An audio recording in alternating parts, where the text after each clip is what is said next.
Many people know that the language Tagalog or Filipino, which is basically Tagalog, has a lot of words that it gets from Spanish. But you still might be surprised to know that there are some words we commonly use in Tagalog which have Spanish roots. The word lacuacha, for example, is Spanish, and you'd be surprised to know the original meaning of this word. Hola Kabayan, I'm Alex and I'm here to help you learn Spanish. I moved to Spain 10 years ago at wala akong masyadong alam na Espanyol noon. Kaya medyo nahirapan ako kasi hindi ko alam kung paano mamili sa isang supermarket kasi hindi ko naiintindihan yung mga salita doon. Kaya nag-aral ako ng masinsinan para makapag-survive ako dito.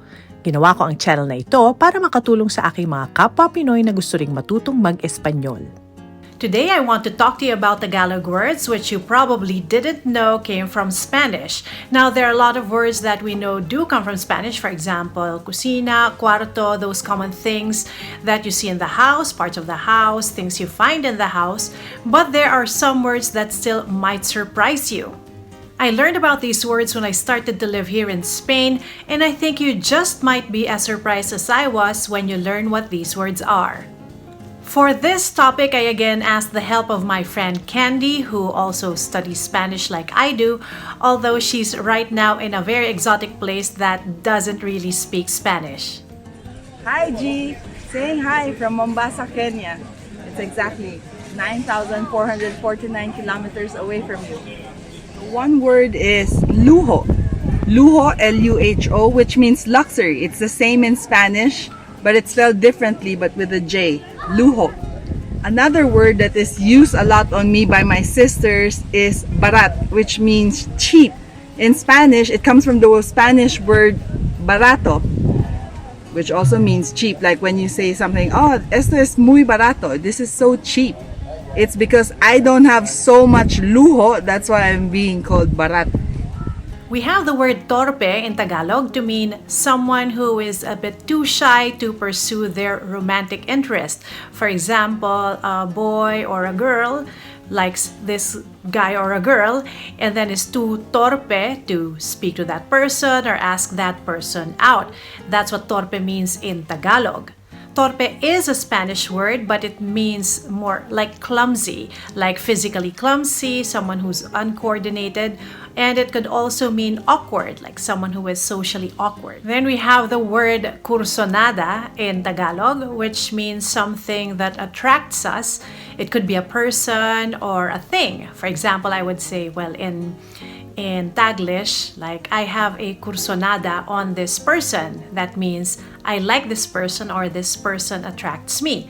It could also be I have a cursonada on this new car. So that means this new car attracts me. This word cursonada comes from the Spanish word corazonada, which actually means a hunch or a feeling. For example, in Spanglish, you would say, I have a corazonada that something bad will happen. So you have this feeling or this hunch that something will happen. Another Filipino word that has exactly or almost exactly sounds like Spanish is empacho. But in Spanish, it's empacho. It means the same, which means indigestion when you eat too much. Chinelas. Chinelas, like slippers you wear at home or at the beach, is the same word in Spanish, chinelas. So the next word I learned from when I was a child because I was responsible for our pet dogs. The word is garapata, which means tick. You know, those little things, those little creatures that you have to remove from the skin of your dog or the fur of your dog or your other pets. I learned here in Spain that garapata also means tick, but it is spelled with two R's. That's why I say garrapata. The next word is related to garrapata, and I'm talking about pulgas. So in Tagalog, you would say pulgas to refer to fleas, the fleas on animals as well.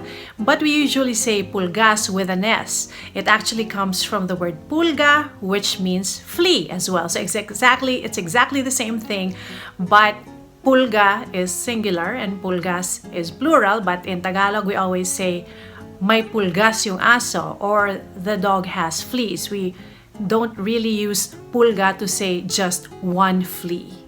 Another word is that I find really interesting is campante.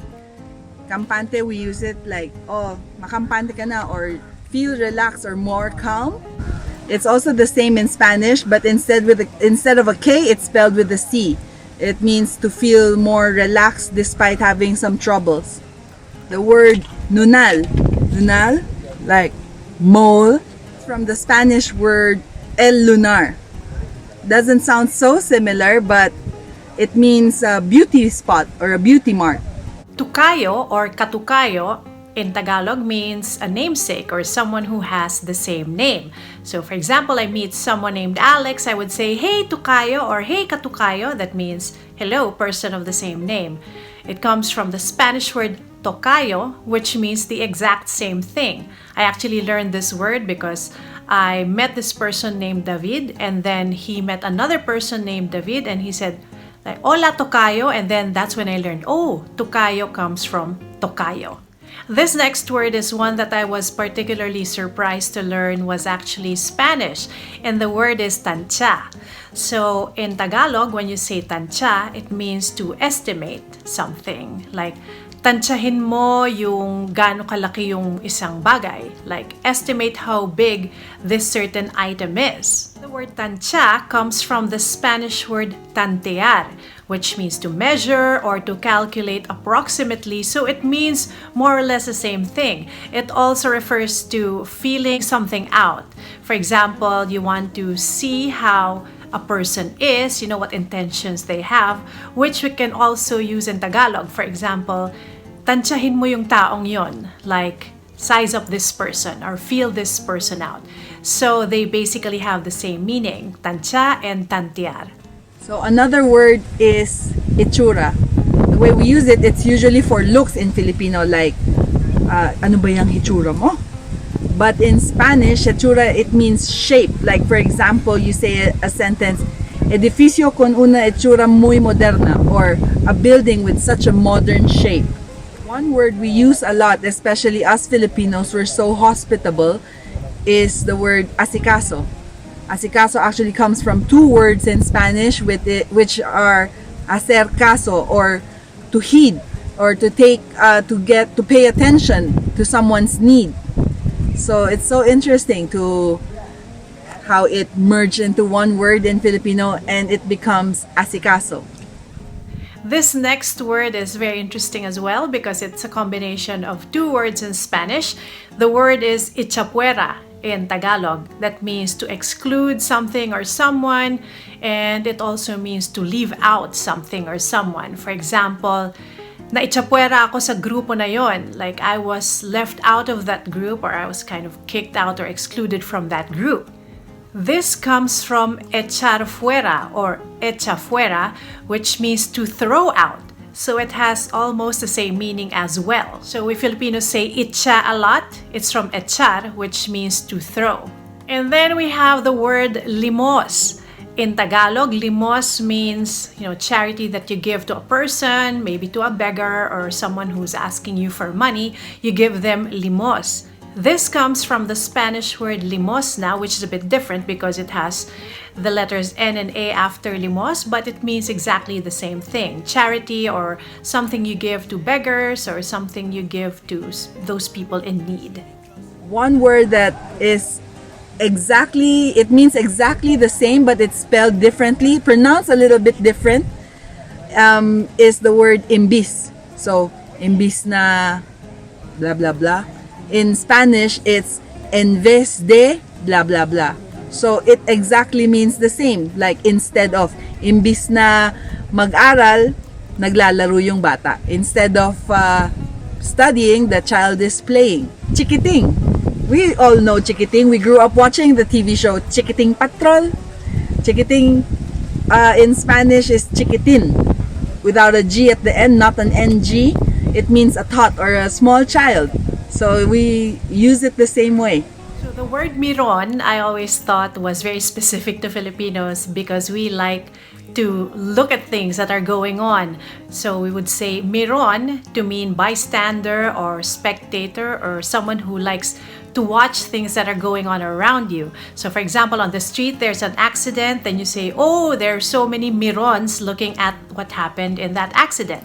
As it turns out, miron is actually Spanish and it means the same thing. It would refer to someone who likes to look at things in a very nosy manner, someone who likes to watch because of too much curiosity. Finally, we have the word lacuacha, which I mentioned at the start of this video. Well, we know that in Tagalog, the word lacuacha is a synonym of la mierda, and they both mean to goof off, to play truant. For example, you go to the mall or you go to the park when you should be at work or in school. Well, did you know that their Spanish counterparts actually mean the same thing? In this video, which I'm providing a link to up here, we discussed that la mierda actually means the shit in Spanish. Well, as it turns out, and this I just learned very recently, that la cuacha comes from two words, la cuacha, and it also means the shit, but in Mexican Spanish. Which of these Tagalog Spanish words surprised you the most? Do let me know in the comment section below. Kung gusto mong matuto kung paano magpakilala ng sarili sa Espanyol, panoorin mo ang video na ito.